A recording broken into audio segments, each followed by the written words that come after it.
फिर कहा साहब, नीरव मोदी, मेहुल चोकसी, ललित मोदी का नाम लेकर आपने ओबीसी वर्ग का अपमान कर दिया।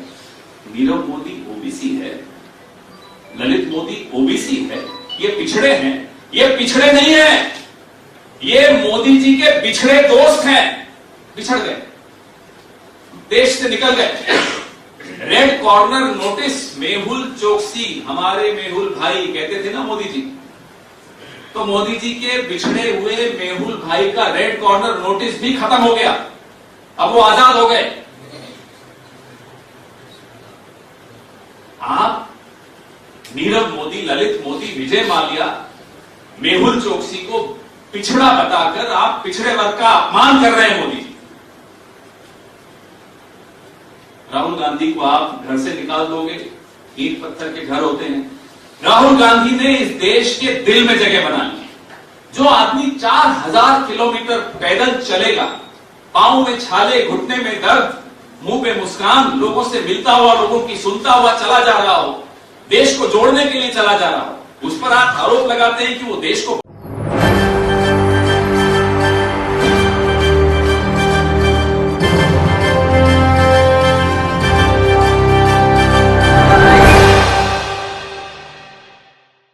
नमस्कार, मैं हूं राहुल शर्मा। आप देख रहे हैं एसपी लाइव न्यूज़ और आप तमाम लोगों का हमारे इस प्रोग्राम में बहुत बहुत स्वागत है। और आज मैं बात कर रहा हूं राहुल गांधी की संसद सदस्यता को लेकर।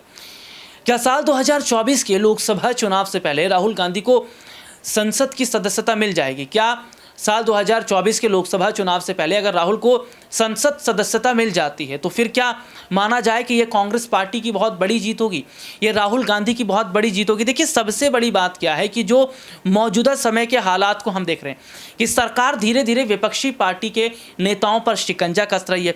और राहुल गांधी का अगर मैं जिक्र करूँ तो राहुल गांधी जो सवाल पूछ रहे हैं, और क्या वो सवाल पूछना गलत है? क्या लोकतंत्र में जनता को इतना अधिकार नहीं है, विपक्ष को इतना अधिकार नहीं कि वो सरकार से सवाल पूछे? देखिए, सबसे बड़ी बात क्या है, जो स्थितियां इस वक्त हम देख रहे हैं वो ये जाहिर तौर पर बताती कि शायद मौजूदा वक्त में, शायद मौजूदा समय के हालात में ये नज़र आ रहा है, ये चीज़ें देखी जा रही हैं।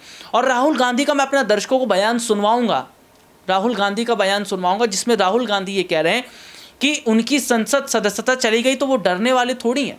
इसका मतलब ये थोड़ी कि भाई वो सवाल नहीं पूछेंगे या सरकार से सवाल नहीं करेंगे। देखिए, सबसे बड़ी बात क्या है कि राहुल गांधी की जो संसद सदस्यता छीन ली गई वो गलत तरीके से ली गई, क्योंकि राहुल गांधी ने जो सवाल पूछा था वो सवाल कुछ और था, सरकार ने मतलब कुछ और निकाला। राहुल गांधी क्या कुछ कह रहे हैं, देखिए रिपोर्ट। फिर कहा साहब, नीरव मोदी, मेहुल चोकसी, ललित मोदी का नाम लेकर आपने ओबीसी वर्ग का अपमान कर दिया। नीरव मोदी ओबीसी है, ललित मोदी ओबीसी है, ये पिछड़े हैं। ये पिछड़े नहीं है, ये मोदी जी के बिछड़े दोस्त हैं। बिछड़ गए, देश से निकल गए। Red corner notice, Mehul Choksi, हमारे मेहुल भाई कहते थे ना मोदी जी, तो मोदी जी के बिछड़े हुए मेहुल भाई का रेड कॉर्नर नोटिस भी खत्म हो गया। अब वो आजाद हो गए। आप नीरव मोदी, ललित मोदी, विजय माल्या, मेहुल चोकसी को पिछड़ा बताकर आप पिछड़े वर्ग का अपमान कर रहे हैं मोदी जी। राहुल गांधी को आप घर से निकाल दोगे, ईंट पत्थर के घर होते हैं। राहुल गांधी ने इस देश के दिल में जगह बना ली। जो आदमी 4000 किलोमीटर पैदल चलेगा, पांव में छाले, घुटने में दर्द, मुंह पे मुस्कान, लोगों से मिलता हुआ, लोगों की सुनता हुआ चला जा रहा हो, देश को जोड़ने के लिए चला जा रहा हो, उस पर आप आरोप लगाते हैं कि वो देश को बांट रहा है। आप पर लोग हंस रहे हैं। देश के सामने जो परिस्थिति आई है, जो समस्याएं आई हैं, बेरोजगारी का रिकॉर्ड जो टूटा है, 400 रुपए का सिलेंडर 1100 में बेच रहे हैं, इन सब से आप ध्यान हटाना चाहते हैं। कभी आपस में लड़वा के ध्यान हटवाते हैं, अनर्गल आरोप लगाते हैं, लेकिन अब तो आपने हद कर दी। 18 घंटे आप काम करते हो। वैसे हम गौतम भाई को भी रिक्वेस्ट करते हैं, क्यों इतना काम लेते हो प्रधानमंत्री से, थोड़ा आराम कर देते हो। 18 घंटे आप गौतम भाई के लिए काम करते हो, हमारा ये आरोप है आप पर।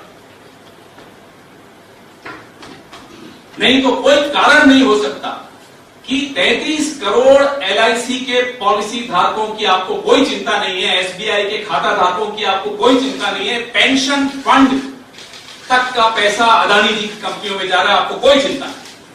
आपको चिंता नहीं है कि चीन का कोई नागरिक इन शेल कंपनीज में बैठा हुआ है, आप जानते हो, फिर भी आप चुप हो। CBI ने एक प्राथमिकी दर्ज की थी इसमें, लेकिन CBI तो साहब के हाथ के इशारे का इंतजार करती है। प्राथमिकी दर्ज हो गई, आज तक कोई कार्रवाई नहीं हुई। इसी केस में व्योम नाम की कंपनी है, VTPL नाम की कंपनी है, क्या हुआ उसमें हम जानना चाहते हैं। एक हिंडनबर्ग का हवा का झोंका आया तो देखिए क्या हालत हुई इस ग्रुप की। JPC अगर हो जाती तो दूध का दूध और पानी का पानी हो जाता। इस देश में रोजगार देने वाली 5 या 6 कंपनियों का नाम मैं आपसे अभी साझा करूंगा, कहीं उसमें एक भी कंपनी अदानी ग्रुप की नहीं है। जब वो रोजगार नहीं दे रहे,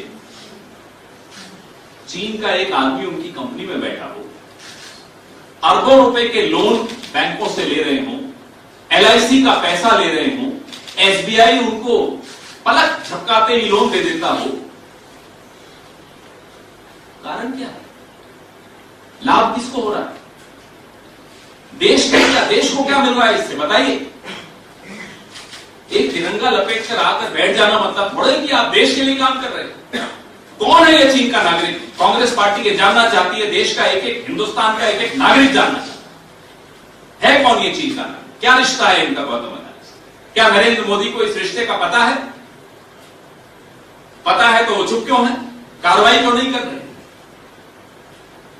आप राहुल गांधी को घर से बाहर कर दीजिए, संसद से बाहर कर दीजिए।